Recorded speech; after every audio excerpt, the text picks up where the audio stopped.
Une personne ayant reçu le don d'interprétation des langues, 1 Corinthiens 12:30, pouvait comprendre ce que disait la personne qui parlait en langue, sans toutefois connaître cette langue. Cette personne communiquait ensuite le message à tous les autres, pour que tous comprennent.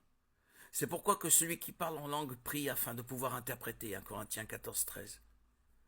La conclusion de Paul au sujet du parler en langue, sans interprétation et sans appel. Mais dans l'Église, j'aime mieux dire 5 paroles avec mon intelligence afin d'instruire aussi les autres, plutôt que 10 000 paroles en langue, 1 Corinthiens 14:19.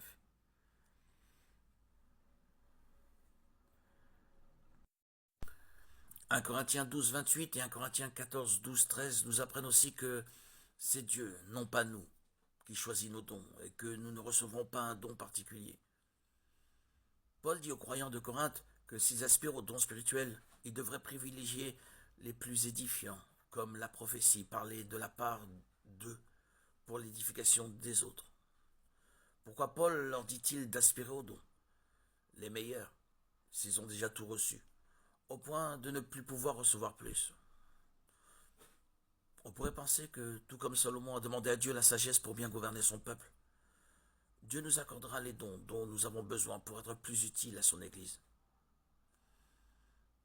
Cela dit, il n'en demeure pas moins que ces dons sont distribués selon le choix de Dieu, non le nôtre. Si tous les Corinthiens aspiraient fortement à un don particulier, par exemple celui de prophétie, Dieu leur, leur aurait-il tout accordé, rien que parce qu'il le désirait tant? Dans ce cas alors, qui aurait servi dans toutes les autres fonctions du corps de Christ? La Bible nous demande: écoute ton père qui t'a engendré, ne méprise pas ta mère devenue vieille. Proverbe 23-22. Le commandement d'honorer son père et sa mère est le premier commandement auquel soit attachée une promesse. Éphésiens 6:2. Deutéronome 5:16, Lévitique 19:3. Et la promesse est: tu t'en trouveras bien et jouiras d'une longue vie sur la terre. Éphésiens 6:3.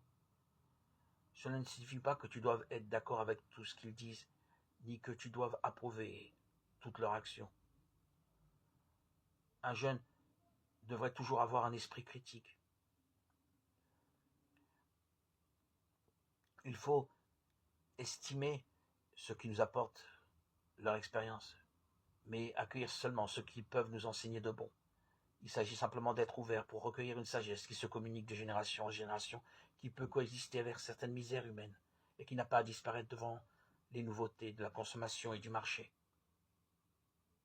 présent.